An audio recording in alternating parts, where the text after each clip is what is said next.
Assalamualaikum, selamat pagi.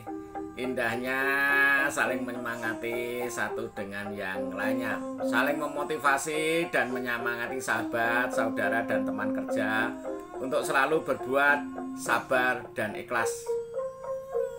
Adalah bentuk salah satu usaha agar kita tetap semangat dan percaya diri, bangkit dari semua masalah serta cobaan yang menghampirinya.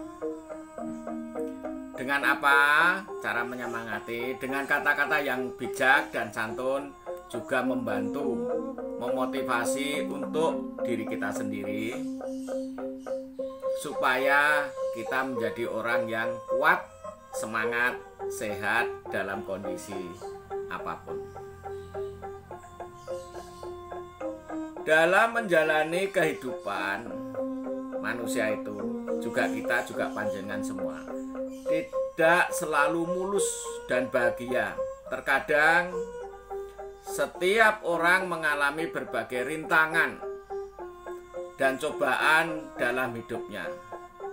Kuncinya apa?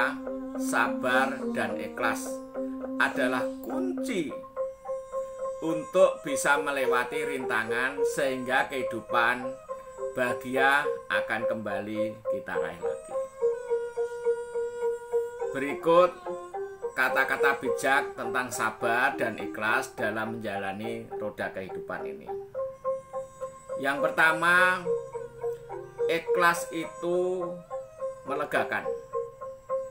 Kesabaran itu menguatkan. Pasrah itu bikin kita nyaman. Prasangka baik itu mencerahkan kita.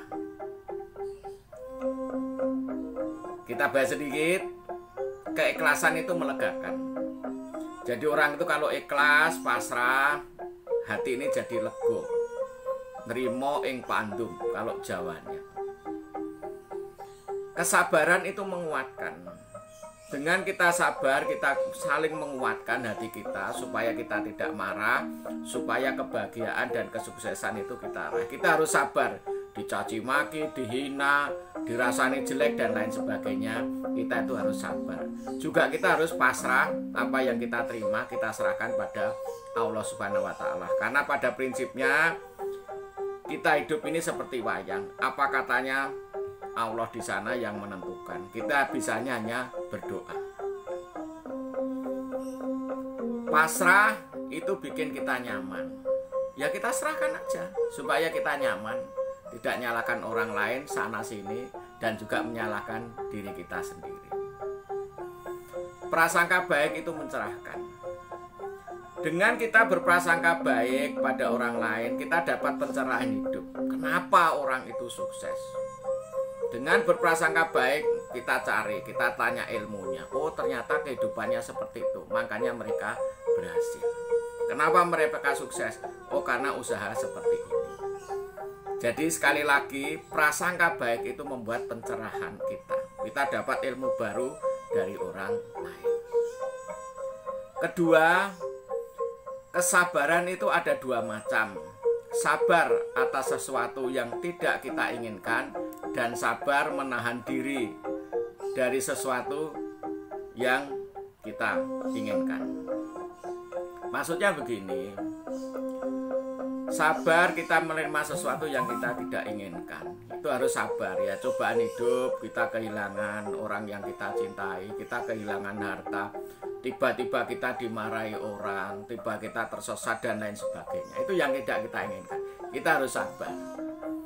Kalau kita tersesat di jalan, kita harus sabar mencari dan lain sebagainya. Sabar menahan godaan. Nah, di sini kadang-kadang salah satu adalah sabar kita ini saat dimarahi orang atau tiba-tiba kita itu dicemooh orang. Kita harus sabar menahan diri. Atau kalau kita mau beli-beli, di sini sabar.